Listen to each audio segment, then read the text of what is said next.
Hi there. Hello, all. Welcome back to All That Work for Nothing. Today we are doing an emergency episode. I say emergency loosely, but it's also something that I think it's very important we talk about. And it's about the movie It Ends With Us by Colleen Hoover. It's the movie starring Blake Lively and Justin Baldoni as your protagonist and your antagonist. And although some of the way that they are marketing the movie, you would think that there's no antagonist, okay? Flowers are the antagonist. Flowers. So this movie is, well, let's start off with Colleen Hoover. She is a very controversial figure in the book world right now because I was telling you when I was taking you to work this morning, I see her as someone who trauma baits people in her books, where she kind of just like, it's like, listen, great, write about trauma. You know, it's important to write about it. And for people that have gone through this trauma to be able to read something like that and maybe process it or be like, oh, this feels great to know that I'm not alone in this horrendous thing, right? To feel seen. Yeah. Yeah, to feel seen. And that's totally okay. But a lot of her books are, like I told you, I was telling you about this one book this morning, and you were like, oh my God, what the hell? Wait, was that the incest one? Yeah, the incest one. Oh, it's yeah. fucking Oh, weird. my God. Yeah. Yeah, and it's like, it's already bad enough. And then you have to add on another thing, and then, oh, by the way, this also happens. And you're just like, okay, fucking stop. Just the one thing was enough. Just the one thing. That could have been a whole book. It could, exactly. But so it's a little bit, she's a little controversial. Some of her takes on things are a little bit weird. Also, I don't think that speaking of marketing, I don't think she markets her books well. When I started reading these books, I had I just heard that they were romance books. And so I was like, fuck yeah, romance, love it. So I start reading them, and I remember I had to take a break with It Ends With Us because it's about domestic violence. If you're hearing this and you're surprised by that, I don't blame you, because it's not marketed that way. It is not marketed as a domestic violence, like a look into what domestic violence looks like kind of movie or book. The reason I decided to make this, or we decided to film this today, is because I was talking to one of my friends on the phone today, and she was asking me like, oh, what have you been up to lately? And I told her that you and I had seen, we went on like a date night the other night. Fun little date night to see a domestic violence movie that is not marketed as such. I decided I wanted to go see this movie because I really liked the book. Anyways, I love going to the movies. So I was like, hey, let's have a cute little date night. Let's go to the movies. We'll go see this movie with Blake Lively because Blake Lively, I love her. I grew up watching Gossip Girl. Like, my dad would call me every Tuesday and be like, did you watch the Gossip Girl today? Really sweet. And then we'd talk about it. It's really sweet. Mm-hmm. And then I also really loved The Sisterhood of the Traveling Pants, and she was really great in that, and you and I need to watch that. Yeah, still haven't seen it. It's so good. It's like a very cute coming-of-age story. What's her name? Who's in the Barbie movies in that too, yes, right? yeah, yes, yeah. Yes. Sorry to American Ferrera. Thank you. Yes. I feel so bad referring to her as what's her name, but I always... Did I say American Ferrera? America Ferrera. See, I always think I'm wrong when I'm about to say that her first name is America. Yeah. But yes, it is. It's America Ferrera. I remember the first time I heard that, I was like, what a cool name. That is a especially really cool Ferrera. Name. Yeah. Like, America Ferrera. It just sounds cool. No, that name flows. Her parents, they did her justice. They did well. Anyways, so yeah, I like Blake Lively. I grew up with her. She's awesome. I always emulated her, and I always saw her as like a girl's girl, which is kind of hard to find, especially with Hollywood. But a lot of stuff is coming out recently where I'm kind of questioning her girlsness, Might have to pull her girl card. I might need to pull that girl's card. So anyways, I was on the phone with my friend, and she was like, what have you guys done? I told her we went to this movie, and she was like, oh, don't spoil anything for me. I just got the book. And I was like, listen, I'm not going to spoil the book for you, but is there a trigger warning in the beginning of that book? And she was like, no. And I was like, that's alarming, because there absolutely should be, especially for someone who, like, if someone's reading this book, and like I said, it doesn't really say anything about it on the cover. It doesn't really say anything. It kind of like skirts by the fact that it's about domestic violence, and it absolutely should have something as like a epilogue or prologue or whatever you call it. Like, I've read books about like very hard subjects, and in the beginning it'll say, this book broaches these subjects, just to let you know. And it gets into this, and this. And there is a scene in here in this book that deals with R word. Right. With grape. Right. And that is something that, you know, I've dealt with that in my life. And if I were to have gone into that movie not knowing that it was about domestic violence and what that looks like in a relationship and also in a marriage, and I saw this movie, we would have had to have left, because it's a lot. It's a lot to handle, especially if you're going into it blind, which I feel like a lot of people are, like my friend included. When I told her this, she was like, oh my God, I had no idea. And I'm like, yeah, they should probably freaking warn you about that, but they don't. So here's the tea. Basically, Justin Baldoni, he is a wonderful person, and I've liked him since Jane the Virgin. I started following him like years ago on Instagram, and I just really liked what he posted about. It was all about like unlearning toxic masculinity, and how he is teaching his son not to be toxic masculine, not to have that machismo, you know. And he has a wonderful podcast called Man Enough. He works with a lot of wonderful organizations who help people in domestic violent situations. Like, he's done a lot of charity work in the past. He talks about hard subjects, and you don't really see that in Hollywood a lot, you know. He doesn't really like market himself in a way that's kind of that's like commercialized. It's very much like real things that real people deal with, you know? And I love stuff like that. So he's not like kind of the shallow Hollywood leading actor. Yeah, exactly. Like you and I were talking about how Ryan Reynolds has recently just like, he's basically just like a walking advertisement now. For like aviation gin.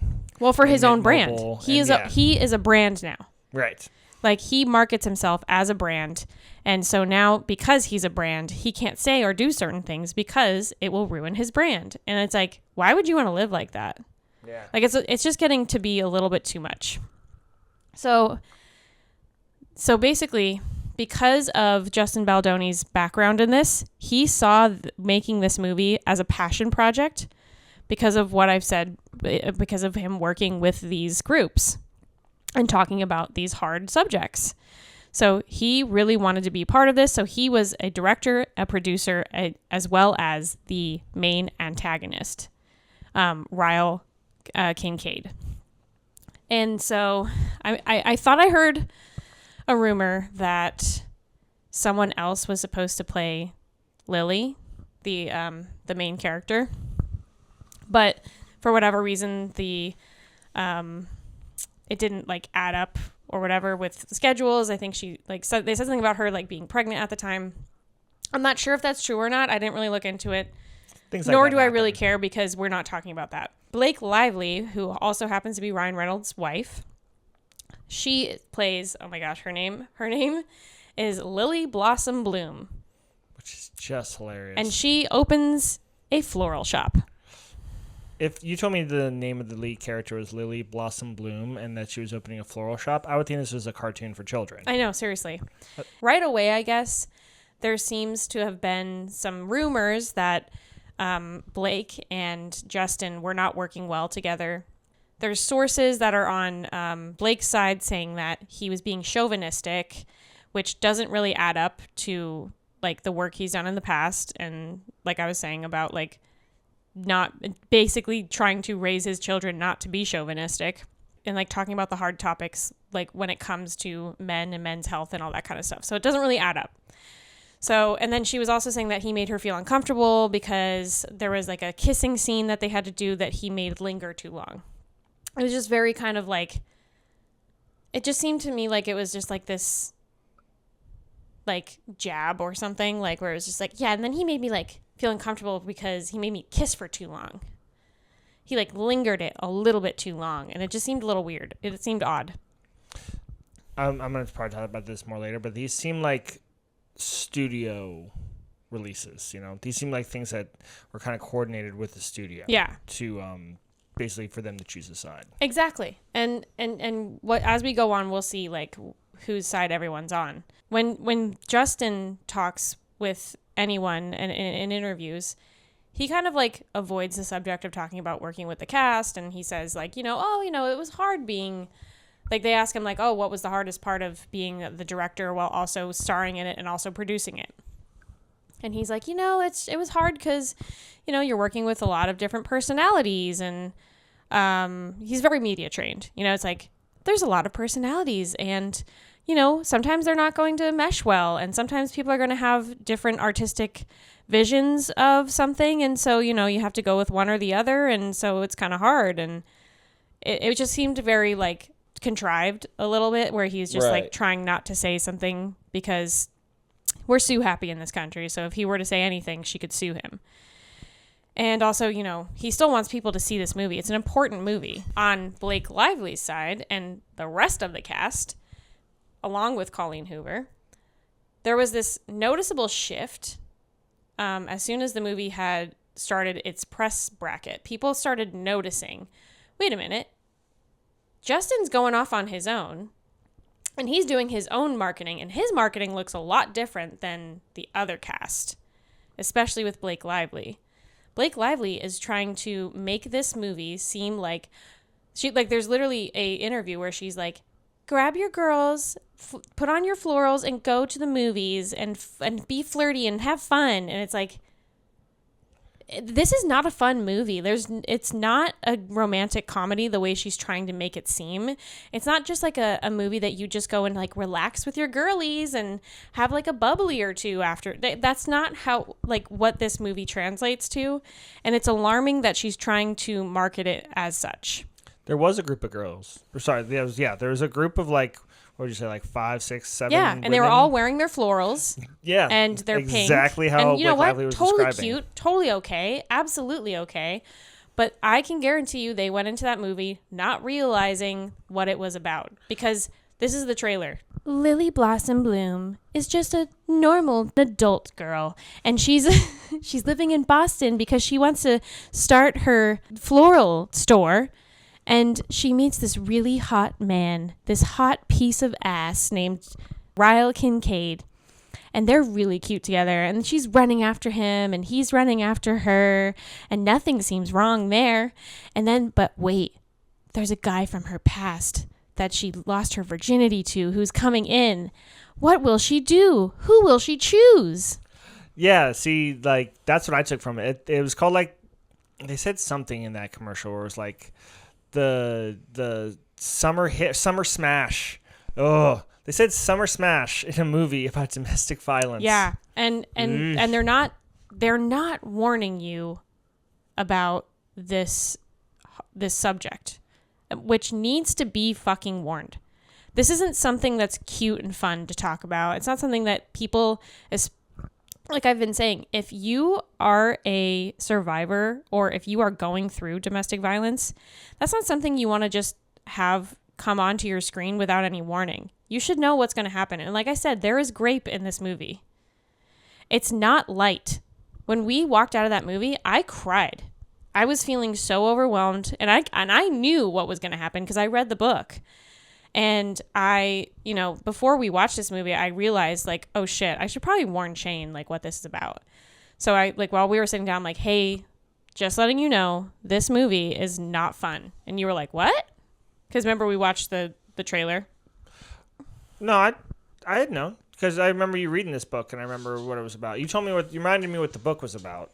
Oh, that's right. Yeah, I was like, well, because no, I remember we watched the trailer, and I was like, the trailer is like very misleading. Yeah. Remember I told you I read the book. It's a lot, like, and I remember I had to tell you like specific things that were in it because I know what your triggers are, especially with your anxiety and your trauma. So I was like, hey, there's a little bit of this and there's a little bit of that. And it's going to be a heavy movie. It's not going to be fun. And you were like, oh, okay. And do you want to talk about like what happened while we were watching it? Yeah. So Justin Baldoni, one of the stars, and the director, did like a really great job. An amazing job on what this movie should have been. As soon as you meet him, you feel uncomfortable. Right. And then that's kind of what I wanted to talk about, is that the way Blake Lively and the studio, it seemed like, wanted to market this movie was for comfort. This is supposed to be a comfort film, right? This is a movie that you see and dress up in your florals and go see with your friends to feel comforted. Mm-hmm. That is not what the movie is. This movie is definitely made to make you feel discomfort. And anytime Justin Baldoni was on screen, I felt such a degree of discomfort that I almost threw up. Yeah, it's because he did such a good job of, when you are in a relationship with someone who is manipulative or controlling, they make you feel like you have to walk on eggshells around them. And he made it feel like the room was so small. And he made it feel like if you made one wrong move, he would turn on you. He did such a good job. And it was literally just little subtle things that he did where he would get really close to her, or he would say a specific thing to her, the way he would look at her. Sometimes he had like this sinister smile that was just like eerie. And so like he did such a good job. Yeah. And one of the criticisms they talked about with Blake's character is that she kind of plays like a very like, oh, everything's fine and like airy and like, oh, I'm just starting this business here. Don't worry about me, boo. I'm fine. And then, you know, she's like, it's not really how it is in the book. I would say it's more like she does like hide it, which is very, you know, common in domestic violence situations. Where you start making excuses for people, but they don't really show that.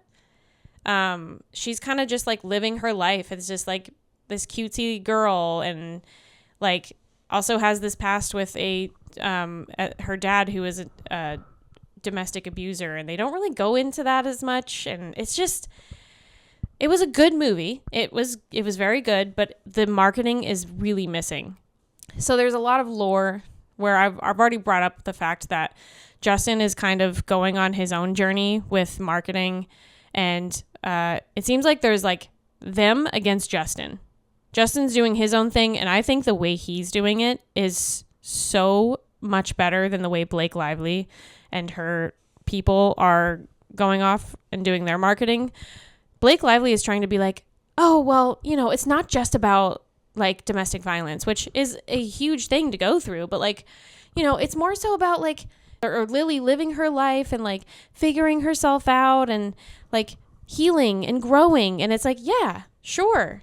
But that's not what the book's about. The book is literally about being gaslit. You feel crazy when you're reading the book.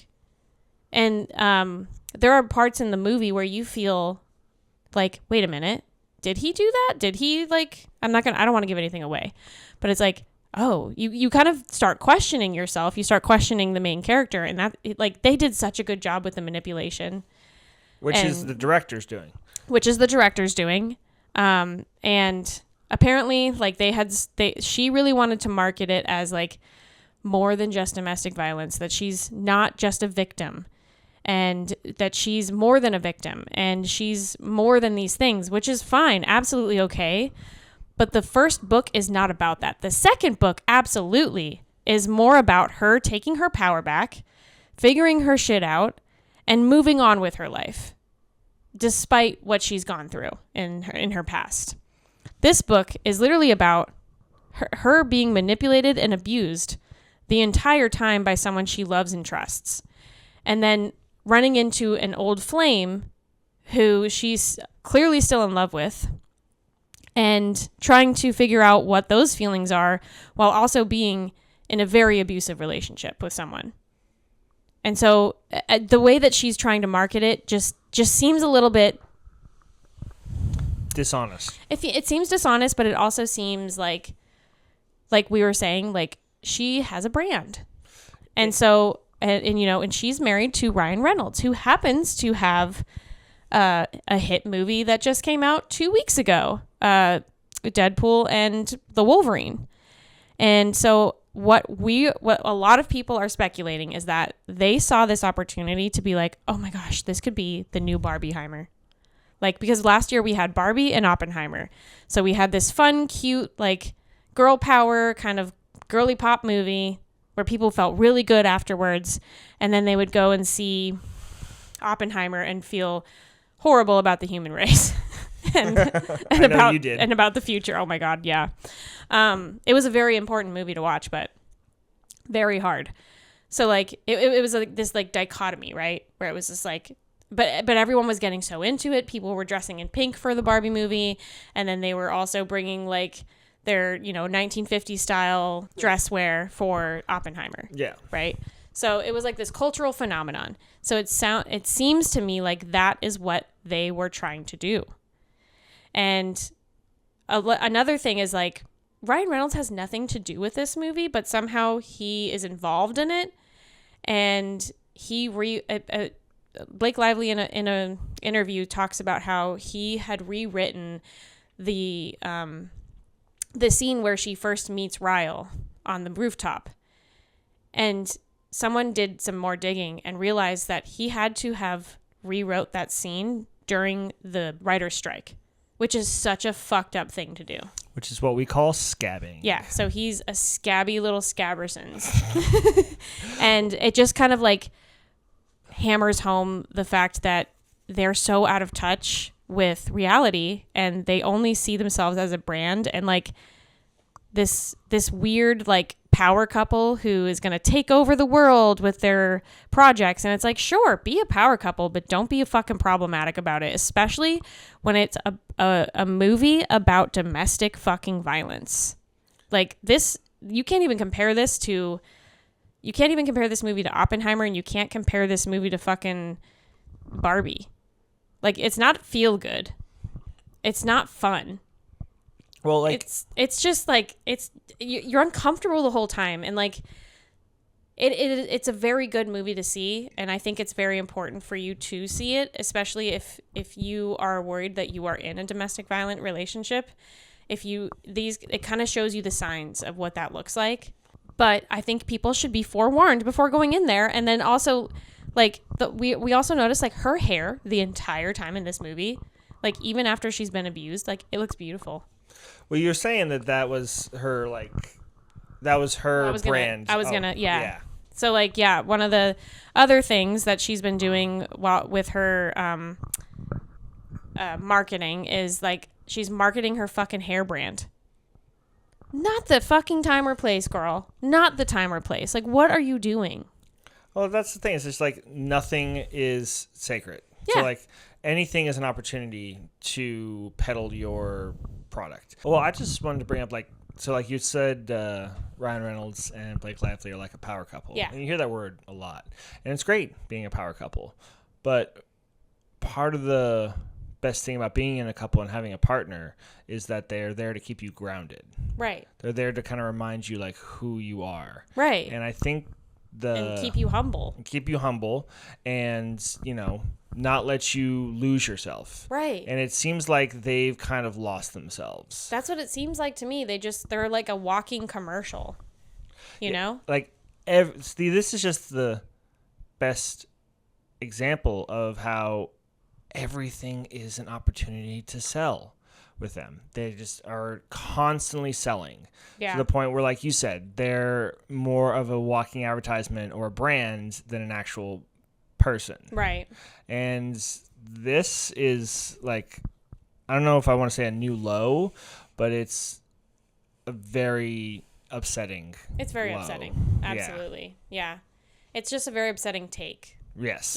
And like I love a power couple. Absolutely. Couples should be working together and, you know, being partners with each other. But when it comes to a movie about fucking domestic violence, take that shit seriously and don't fucking market your goddamn hair products with it. That is so, like, that's so distasteful in my eyes. Like, this is a huge thing that people should see and be aware of. There's like an interview she did where they asked her like a good question, which was, hey, this is a very important subject. You're probably going to get people who are going to come up to you and want to tell you their lived experience. Like, what would you say is what it's done for them. Right. Yeah. What would you say is the best way for them to approach you? And she kind of was very flippant with it and very dismissive. Dismissive. And she did not take this very legitimate question, I thought, seriously. Because she took it in a way that, like, basically she asked, do you want me to inconvenience my life for these people? And that's... It was it was very tone deaf. Yes. And very good word. Tone thank deaf. you. No, that's perfect. And the guy that plays Atlas in the movie, I forget his name. I feel bad, but you can tell he's very uncomfortable by the way she answers the question. He kind of like looks at her and is like, "Oh God, what have I done?" So like, and it's just weird. And then you know, Ryan Reynolds got involved with this weird interview that he did with him, where he's like joking about like falling in love with him because he's so handsome and good looking. And it's just like, this movie is not like Ryan Reynolds. You can like, you are awesome and you're funny and you whatever, but marketing the movie as something that's funny and like, oh, this guy's just so hot, you're going to fall in love with him. It's like, that's not what this movie is about, you know? And like, I want to give Blake the benefit of the doubt, especially like as a woman in fucking Hollywood, which is a cutthroat business where you are tossed aside at a certain age and you are expected to have certain beauty standards. And like, absolutely, I feel like a lot of that has been put on her because she's a beautiful woman, like objectively beautiful. And I can guarantee you that she has only been seen as beautiful her entire career, where it's like, if you weren't this beautiful, you wouldn't have your career. And it seems to me like a lot of the marketing and the way she's carrying herself right now and the way she's trying to, you know, put this brand out there with her husband that they're a power couple, it seems very contrived and very much like she has fallen victim to the torture that is Hollywood and the hypocrisy that is Hollywood, especially for women, because her husband is older, right? And he's in his like mid 40s, I think. And you know, he's still seen as handsome and he still has like this long career ahead of him. And she, you know, she's very much worried about her self-image. She just had a baby and she already lost all that weight. She like, I feel like she's just kind of like collapsed under all of the pressure that she's had to deal with over the years of being told that most likely being told that she wasn't enough and that her looks are why she is where she is today and not just based on her talent. And that's a hard thing. That's a hard pill to swallow. And that's a hard thing to live with and have a career in. And, you know, because she absolutely deserves where she is. And so I want to give her grace. I want to give her, you know, space to make things better. And I hope she does. One thing I want to end on is like besides the fact that like, all of the cast completely stopped following Justin on, and including Colleen Hoover. They all stopped following Justin on social media, but he still follows them. So it's just like kind of weird. Like they all did it at the same time, and it's like, the fuck. Yeah. And his movie poster is very different from the movie poster that is advertised, which is the one I believe that her and Ryan kind of picked, because it's her like looking beautiful with her hair, of course, and she has like it's a bunch of flowers in the background. She has flowers in her hair, and it's her looking off into the distance like happy and it looks like someone who's like, you know, this beautiful woman who has the whole world as her oyster. She has so much to look forward to, which is true.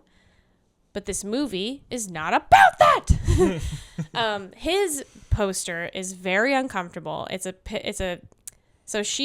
picture basically of her kind of looking down. She doesn't look happy. And he is like kissing her kind of like on the neck. And so his face is kind of hidden. Her face is like his face is kind of like in the darkness. Hers is the light.